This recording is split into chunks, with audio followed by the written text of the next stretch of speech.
everybody. Welcome to Buzzing About Romance. I am Leah, and on this episode, I am giving you a quick shot of romance author spotlight edition. And on this author spotlight, I am joined by my co-host Amanda. Hi, Amanda. Hello.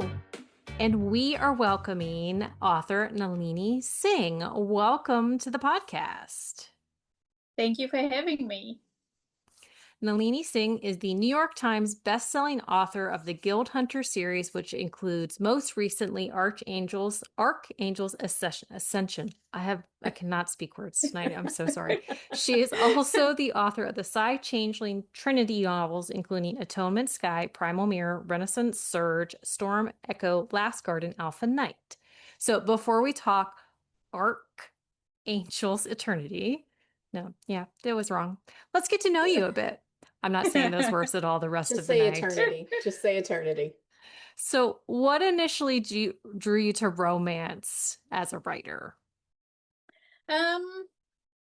It's hard to go back that far because I came into writing from being a reader. Okay. I think like a lot of writers. And I've always been a voracious reader my whole life. And I was reading. At one point, I decided to read the entire children's section of the library when I was young, like literally go shelf by shelf. And oh, really? Like A through Z? Oh, wow. Yeah. So that's how much I read. And then, as I got older, I got into fantasy and science fiction. And then I got to that age, I suppose, 13, 14, and started to like romances because a couple of my aunts were really into romance novels, especially like the Mills and Boone, like the contemporary category romances. And so I would just pick those up and start reading. And back then they were like not spicy like they are now. So it was all emotion. Like the whole thing was, and they were very dramatic. Like one of my favorite romances, which I still have, this really old edition, is it's basically about this nurse who goes to an island, and then there's a dramatic, brooding, rich hero, except she's got a brain tumor. And, so there's all this drama, and he doesn't know that she's going to die, and there's this love story. It's a fantastic book. I would still recommend that book. But I think, honestly, looking back, I think it was probably the emotional aspect of things that drew me. Just that punch of emotion that you get in romance. I think it's hard to find in that same way in other genres. But I've also always really loved fantasy and science fiction as well, which is why I ended up writing most of my work is paranormal romance or urban fantasy romance. So it's like a mashup of those things that I loved. Yeah. Well, so that takes place at like the next question, because why fantasy was going to be the next one, but now we know. Now we know. So when you're writing, I love world building and stuff. Sorry, I was oh no, I love it's world fine. building. Yeah. And I remember reading Anne McCaffrey's Pern series with the dragons, and I was obsessed. And I was like, I could imagine this world, and I could imagine being a dragon rider, and all of these things. And I think that instilled in me, not knowing at the time, because I'm quite an instinctive writer, but I think it instilled in me like a deep-rooted love for building worlds that are so immersive you feel like you could live in them. Yeah. So your worlds are fairly complex in the way that you create them. Now, when you're creating these worlds, do you base them on real places, or are they complete like imagination? Well, we're for the getting most part, New York in this one a lot. So but then a New York. Yes. So for the most part, to the present day, I've written alternate Earth stories. So my Psy-Changing series, for example, began in San Francisco in 2079. And it's a world that had 3 different races, like shapeshifters and telepaths, and then we had the humans. And with the Guild Hunter series, it is an alternate New York, which is present day. It's never dated. It is always present day New York. And but it happens to be a New York that has an archangel as a ruler, and you see angels flying overhead when you go past along the street, and there's vampires. And so yeah, I suppose alternate Earth is what I've done to date. Yeah. Is there any rituals or habits that help you stay focused while you're writing? I've actually been very careful not to ritualize Okay. things, because I when I started writing, I was studying full time, and then I was working full time. So it was very important to me to be able to sort of snap into writing mode and not need a particular setup Okay. or a particular feel. So I've written I wrote a whole novella sitting in an airport floor, while my flight was delayed. And I used to write on the bus. Okay. And the only thing that I do really like, and I have done for a long time, is I'll put in my headphones and I'll have rain sounds. Okay.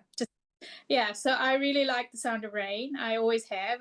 I was born in Fiji, and I remember the sound of, there's a lot of tin roofs there, and I remember the sound of rain, the I tropical rain love rain falling on on a the tin tin. roof. It's beautiful. Yeah. It's such an amazing sound. Uh-huh. And so I have purchased albums that are just rain sounds on different things, like rain in the city and rain against your window. And so that is probably the closest thing it is. And because I do it so often, once I put the rain sounds in, it just does get me in the zone very quickly.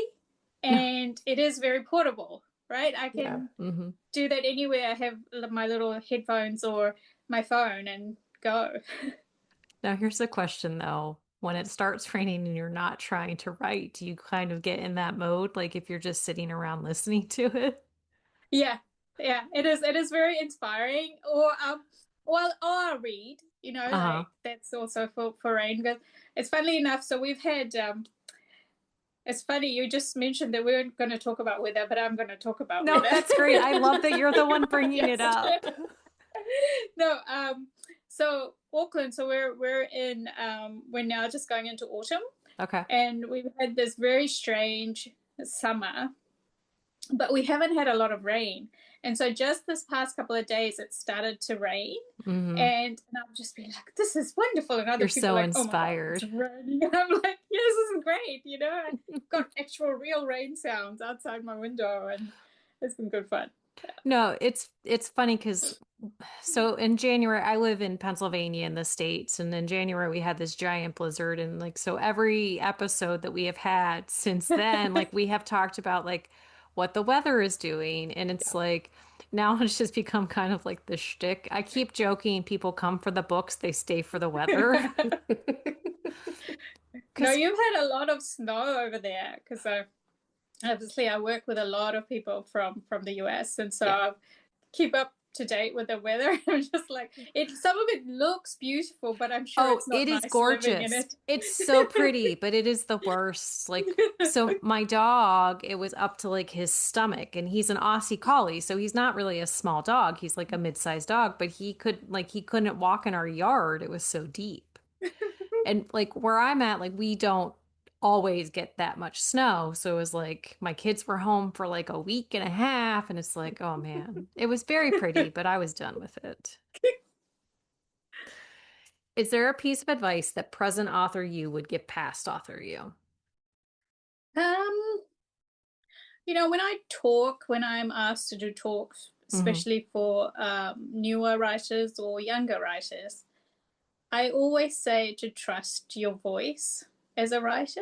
And I think I've actually always believed that, but I think I probably hadn't verbalized it in that way when I was younger. So I would just reiterate that to my younger self, to just, even when it's hard, to believe in my voice, in who I am as the writer and the stories I want to tell. How do you balance, as a writer, the development of the romantic relationships with the other elements of the story? Because your stories are fairly complex. So as I said, I'm quite an instinctive writer, so I tend to I tell myself the story. And in the first draft, quite often it's very much the romance, emotional beats. Okay. Not just the romance, but also the other relationship beats that go with the story. And the way I write, my world building tends to be, what do you see through the eyes of the character whose head you're in? I find for me that creates a much more natural world, because I'm not trying to info dump a ton of stuff about the world. Like, I might know that stuff, but the character in that, for example, in Angel's Blood, we begin with Elena in an alley in New York, and it's like, you know, a dark alley, and she's out to get a vampire. And I just kind of drop you in it and just go with Elena, and you learn as she sees stuff. And that works for me, and that's kind of how I write as well. And I find the balance comes naturally that way if I focus on the character and the relationships, and then the world around them obviously only works if it makes sense in the context of who these characters are. So, for example, in the Guild Hunter world, when she goes up to the top of the tower roof, there are no railings because an archangel has wings. Right. And they don't, that's annoying for them to have a railing, right? Like, they don't really care about a human. I mean, you know, maybe you fall off. Like, they don't really care. Maybe you'll fall So, off. so it's like that's how I balance things. It's what makes sense in the context of who these people are. And the other thing is, I do multiple drafts. So that first initial draft where I'm telling myself the story, it is very rough. It is very much me getting to know the characters, getting to know the world, and then I go back and I layer it in, layer by layer by layer. And for me, that just works really, really well.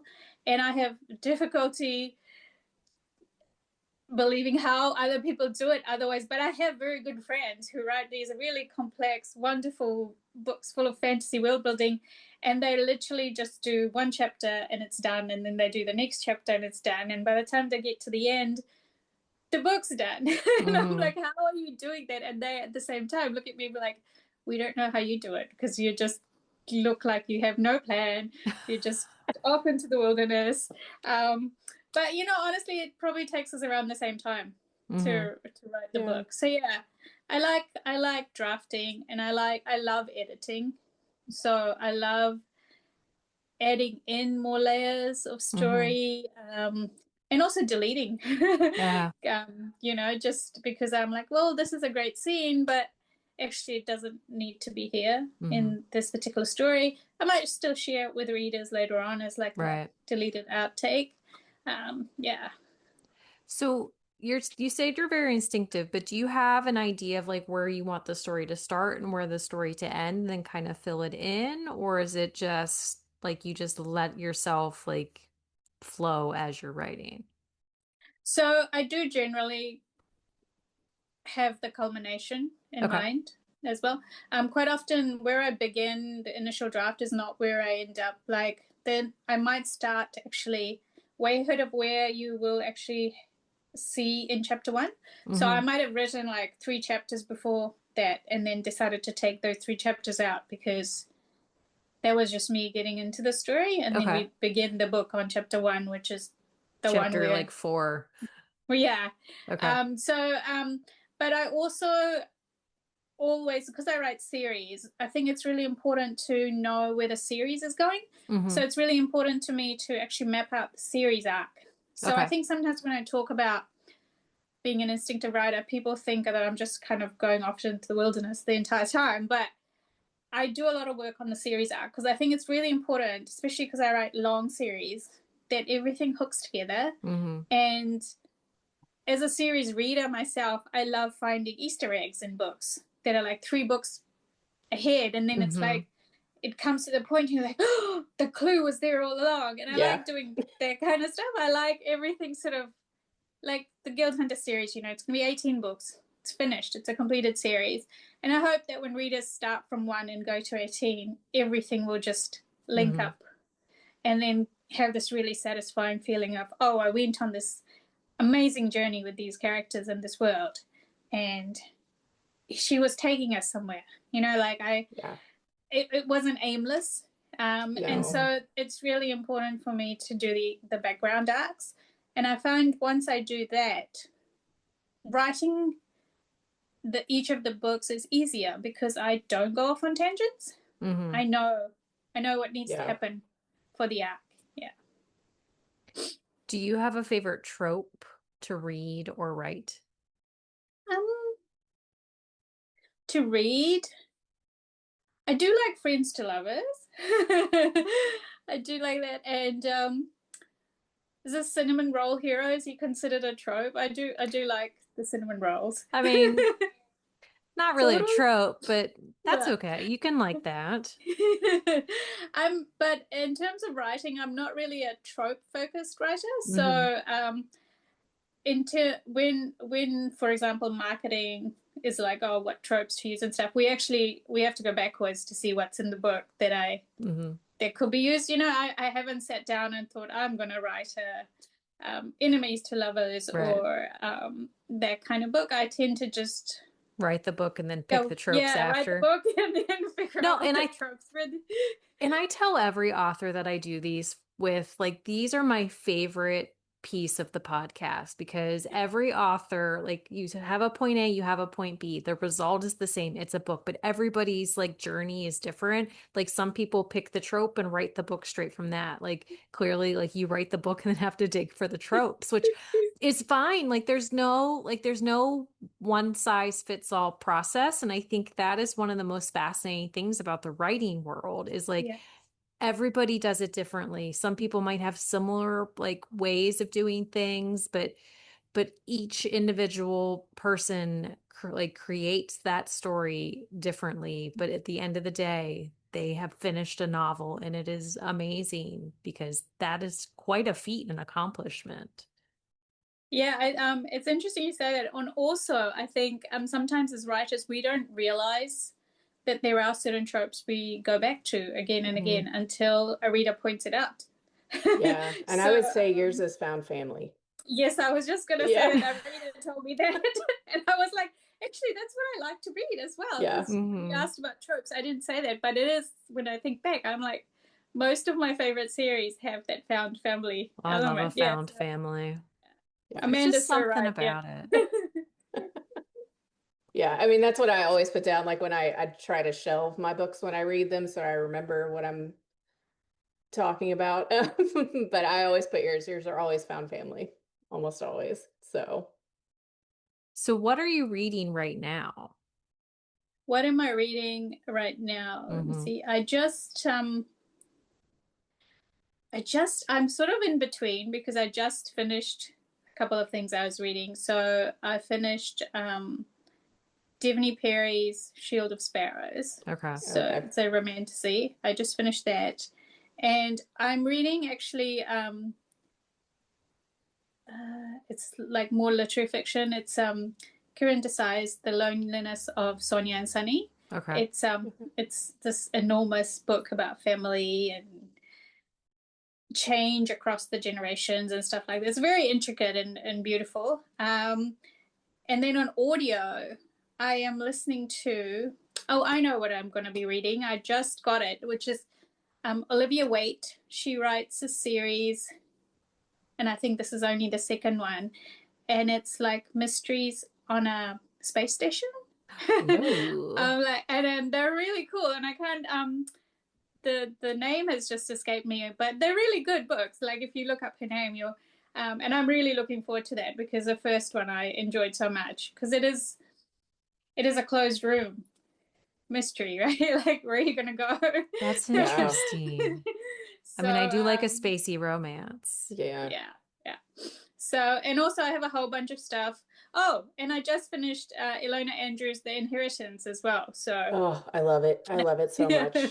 Yes, I'm a big fan. They're such fantastic writers, and so really eclectic, and probably have about 5 or 6 things going at the same time. I mean, I typically am listening to one to two books and reading 1 to 2 books like all at the same time, which it is amazing to me with my scatterbrain how I keep them straight. Do you read thrillers too now that you're you're writing in the thriller world? Is that something you'll read when you're writing, or do you wait to read that after you're not writing it? So I've always actually read thrillers for a long Okay. time. And I think you can see a little bit that even in the Guild Hunt world, there's usually a mystery in there. Yes.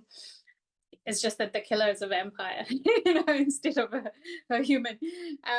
So yeah, I do read a lot of thrillers and mysteries as well. I went through last year I went through this phase where I just read like British set police Oh, procedurals for like a couple of months, and it was fantastic. It's a very different style to like an American style thriller, and I really enjoyed them. And then I've been looking for thrillers that are about families recently, but I waited until I wrote my one, which was Such a Perfect Family. yeah. And I'm just fascinated by those dynamics. So I've been I read one called The Inheritance recently, about this very wealthy family with this patriarch who kind of manipulates everyone with the wealth, and obviously someone's going to die. And then they're on a Scottish island for Oh, this interesting. family retreat. And then again, it's like a closed room because it's this cut off island. And so that was really good. So yeah, I've been reading all kinds of different mysteries. I do like things that are a little bit left of center, and or like new locations. I do like those Norwegian, Icelandic, Scandi noir books as well. They tend to be very, very dark. So I can only do them Every once in in a while. little bits. Yeah. Yeah. And then I have to have the cozies in between. Like I really like Vivian Chien's Noodle Shop Mysteries. Oh yeah. And Lana Lee is like I love her. Would never invite her over because somebody's gonna die. So I love those. Like, so I like to break it up. So I can't do constant darkness when I'm reading. I need some You need them leavening. to Yeah. blend. Yeah. I will go into like a dark phase, and all I read is like dark or morally gray heroes and all those things. And I'm like, I really need to come back out of that and come back to the light for a little bit. So I get it. So let's chat Archangel's Eternity. It's the Guild Hunter novel, book 18. It is the Yes. final book. It comes out May 5th, 2026. It is PNR/urban fantasy, and the tropes are found, family, fated mates, immortality versus humanity, and redemption. But this is like the culmination. This is the final book. What was it like writing this book? It was, I think the word bittersweet Yeah. Yeah. is the best. It was really hard in that it's sad to know that this might be the last time I spend this amount of time with these characters. But at the same time, I knew this was going to be the last book from several books ago. Yeah. And it feels right.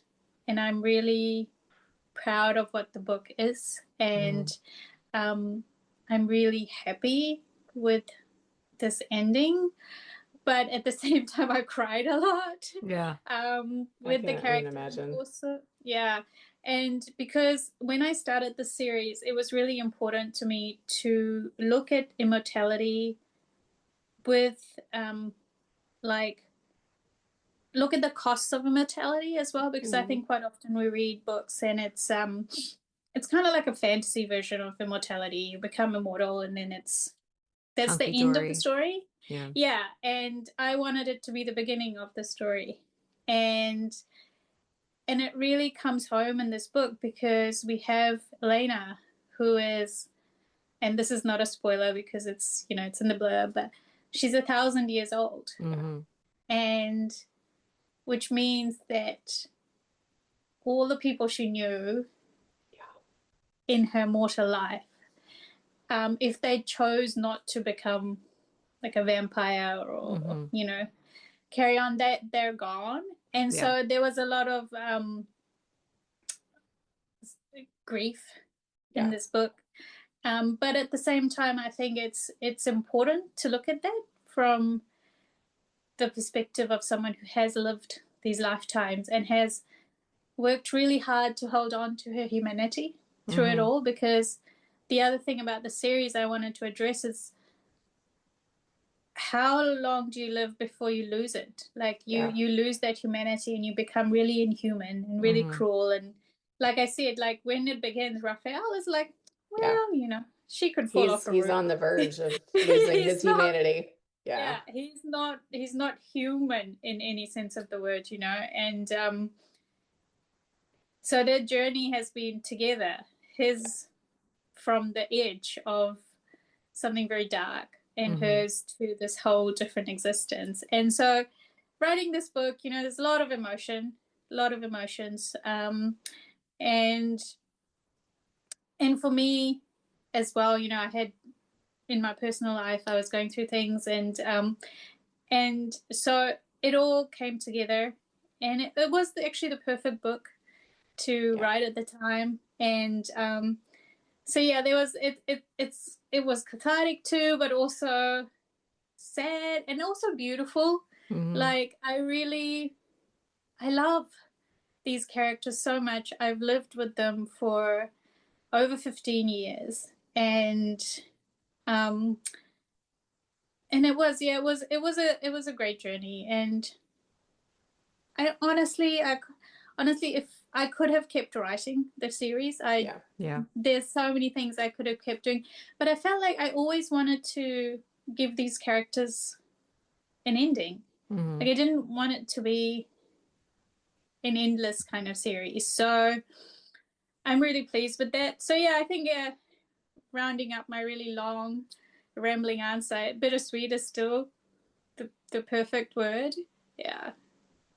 I mean, I am typically not a crier. I do not cry. For the most part. I am kind of. But I can tell you, last year, Archangel's Ascension was my favorite book last year. Hands down, bar none. Like I bawled my eyes out. Like I just cried that entire book. And you probably could have like ended right there and I would have been okay. Look, I'm already crying. Just even thinking about it. But you set it up so beautifully. So like it could have ended right there probably, but I loved the way you brought it back around to Elena and Raphael, and just seeing them go from the very beginning to this ending, and the themes that you have, like how they've grown, how they've lost people, how they've honored people, how they've changed. We get to see some other characters get redemption arcs. We see new relationships, and the way you time jump even just from the last 2 or 3 books, and how you make it play out, that we get to see all of these people that we have loved for years just have a perfect ending. Like it was, no, I can't talk. So thank you for that. Yeah, no, that's what I want readers to feel, that it's been worth the journey to be with me all this way, because I never take that for granted. I mean, an 18-book series is a big commitment.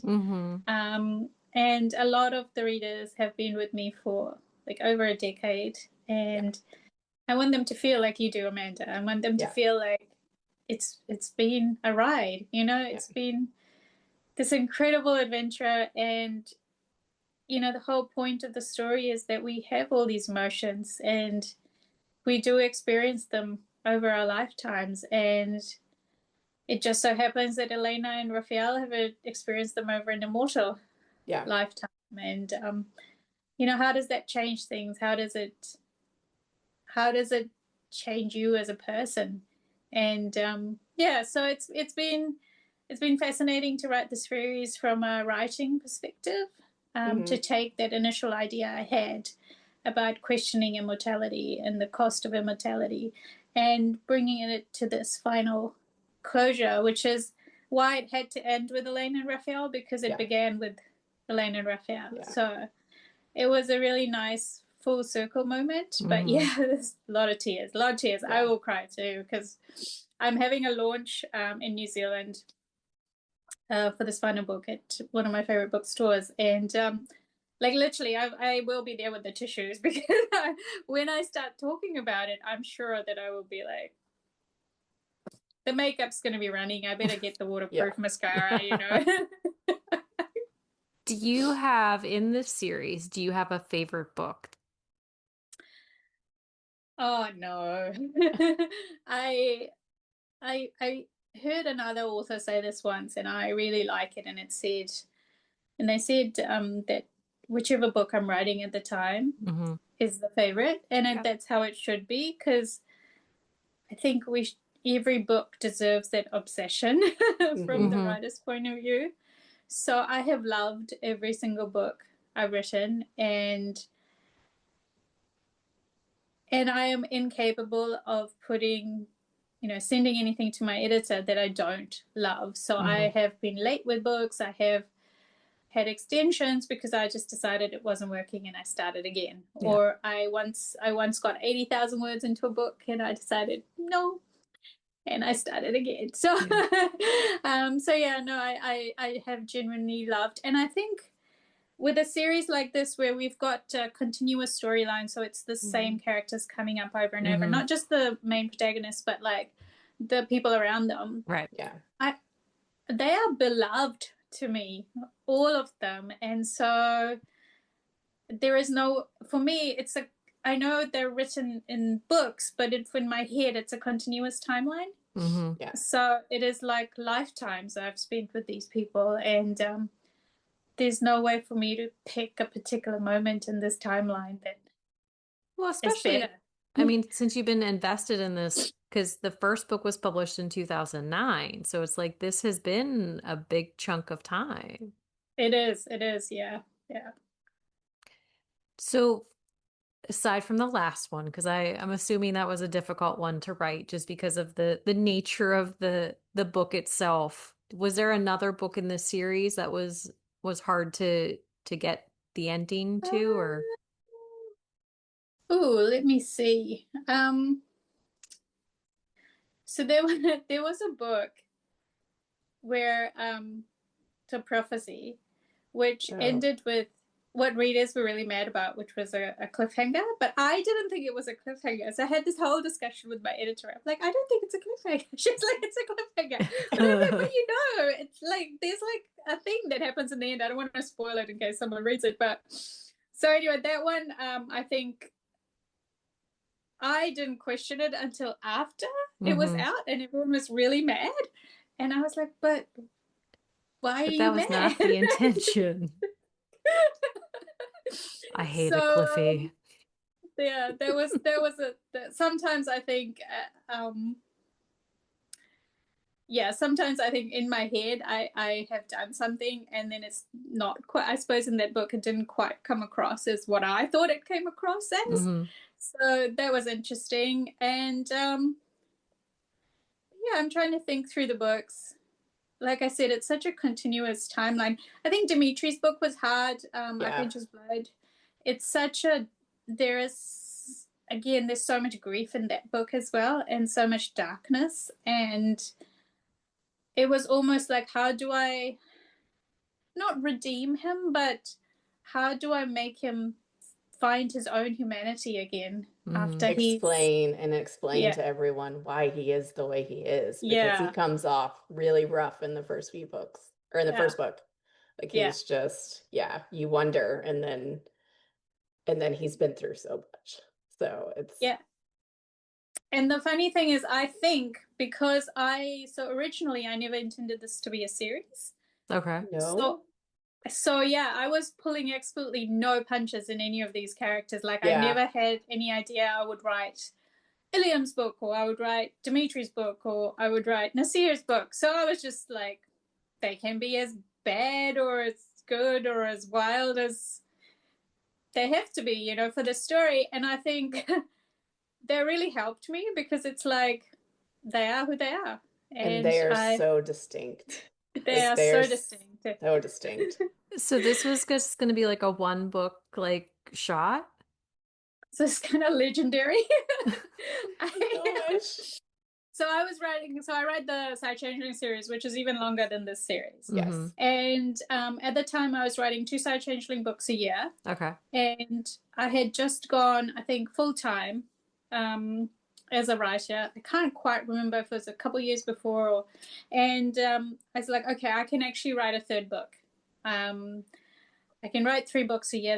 That's okay for my schedule and for my own personal writing pace. So, but I thought, well, I'm already writing this long-running series.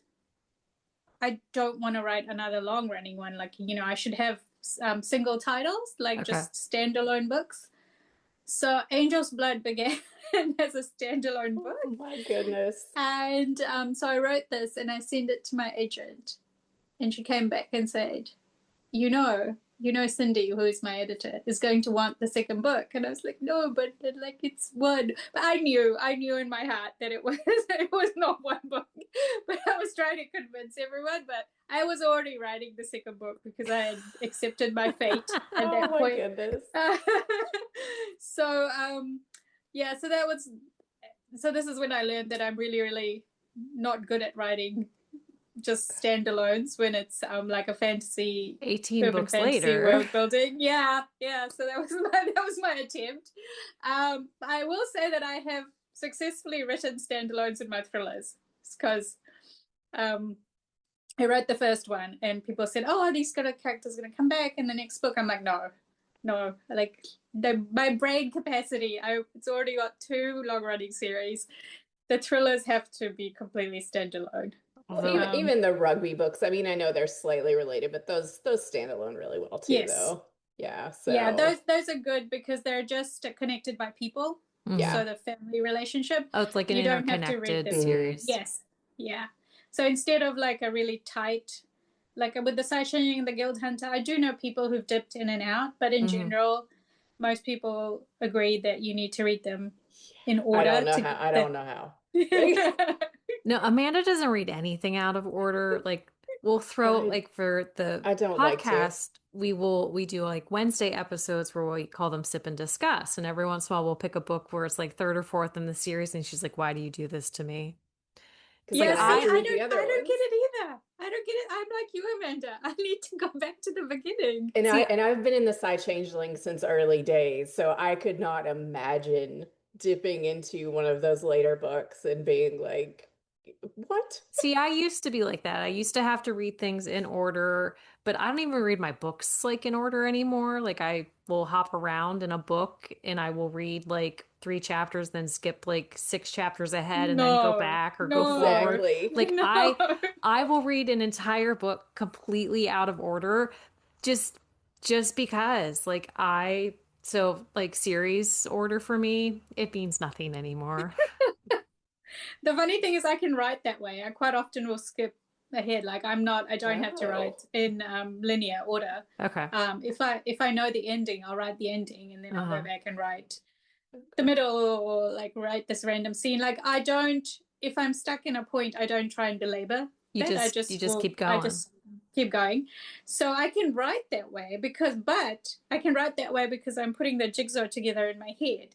But I can't read that way because the book's already written. So yeah, but sometimes you get into a book and you're like, oh, I don't know if I like this, so let me skip ahead and see if it gets better.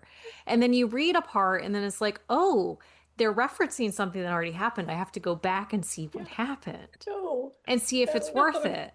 And sometimes then you like read that and you're like, I'm not so sure again, so you skip farther ahead. I know it's a thing. I have problems. I accept it. I'm okay with it. We refer to it as Leah-ing a book. Yes. Like it's a verb now. Yeah, I don't know. I started doing it probably 6 or 7. It might have been longer than that, but I think it's probably about a year now. It's probably been about a year. Yeah. And it was just one of those things where I started jumping around and I'm like, I still get the gist of it and like I enjoy it, so I'll just keep on doing it. I actually haven't done it for a couple weeks. Yeah. But funny. It's my thing. I do have a question too when we talked about difficult books. Did you have one that was the most fun to write? Because you have so many fun characters in this series. Like Yeah, they're what I love writing both these series is there's fun characters in every book, you know, Yeah. like because it is an interconnected world, it might not be, the whole book might not be really funny or whatever, but you will have these moments that are necessary for the book. Mm-hmm. But also just I just love seeing these particular characters or seeing this interaction. And so in terms of a book, I have to say Nasir's book was quite Yeah. unique because he is He is he's unique. just, yeah, he's hard to describe. He is just very much himself, Yeah. and he sees the world through a different lens. And so writing that book, yeah, it was great fun. I think his is so much fun to me. And then Titus is always like Yes, my he's most hilarious. fun. Like if he's on the page, like I'm grinning from ear to ear. Like every time I see his name, I'm just like, Titus is here. Like Amanda, he's do like, you I love him. do you have a favorite book in this series? It's probably Ascension. Just, I mean, I love so many of them for so many reasons, but I think Ascension was just there's a part where like all of the seven are like coming together and talking about Ilium ascending, and it's I don't want to spoil anything, but they have these really deep emotional moments between all of them, especially between him and Raphael, and then just his relationship with Aoden. And I'm like, that book just, it broke me and put me back together. Like I was so happy to just get that story. So I think it's my favorite, but I love a lot of them. So, Nalini, what is next for you? What is next for me? So I've turned in Cold Redemption, which is the next sci-changing book. Okay. And my next contracted book is a thriller, but that's not actually due for a while. So right now I'm working on, it's the first time in a long time I've had a chunk of time where I can work on new ideas. Really fun. Yeah, so I'm working on something new. So yeah, we'll see where it goes, and it's good fun. And I'm trying to keep that time from being nibbled away by other things. So I am just mostly focused on that, and I'm sure the edits will be coming in for Cold Redemption soon, so I'll do that. But yeah, just working on a new project and hopefully something to share with readers when it's ready. I was reading the newsletter today, and so you're talking about Cold Redemption, and you started a different couple and had to I switch, did. I and did now we're that. all. I mean, I was in the Facebook group today, and we're all trying to figure out who it is. Um, so I mean, I know you can't tell me, but I'm very excited. Yeah, I'm so Are we sorry. I've staying got in? to my hay fever is just really acting up. Give me 1 minute to go and sneeze and Oh come no, back. you're fine. Okay, take your time.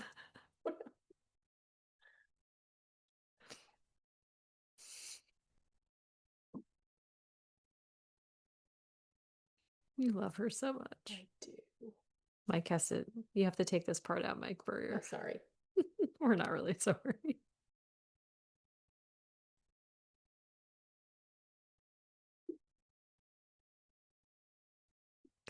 I was just about to. Sorry. No, that's fine. It Hopefully you happens. can edit that out. Yeah. That is what Mike Burrier is for. Becky's husband does all of our editing. So honestly, like I was interviewing an author the one day and my phone started ringing because I forgot to put on Do Not Disturb, but I didn't know if it was because my laptop and my phone are connected. So it was like ringing on my laptop and ringing on my phone. And I didn't know if anybody could like hear it. And so I was like freaking out. And I'm like, I don't know how to shut it off. So we it happens. Mike And is used to us. that Yeah. he is used to us and our chaos. And sometimes I think he leaves things in just to spite us. Thank you. Well, thank you so much for joining us and chatting all things Nalini Singh with us. Yes. Thank you so much. No, this was really fun. It was lovely to talk to you both, and particularly Amanda, because she knows the work so well, and just having our little almost cry session together. That was great. Yeah, no. Yeah, I am really looking forward to the release of Archangel's Eternity, because I want to talk to readers about it. Yeah. I want to have these discussions and have these conversations, and yeah. In the way Amanda described it, because she finished it before I read it, she's like, it's just like one big giant epilogue. So there's really nothing that we can talk about, because then we spoil everything. I'm like, that's okay. We have other things that we can ask. Yes. So, but thank you. Well, excuse me. Now I'm doing it. But until next time, happy reading, everybody. Find us on Instagram at Buzzing About Romance or on Twitter at Buzzing Romance. If you like the podcast, please leave a review. If you'd like to support us directly, join the Bookcase and Coffee Patreon and receive exclusive content only available to Patreon members. Check out bookcaseandcoffee.com for our on-the-shelf show notes.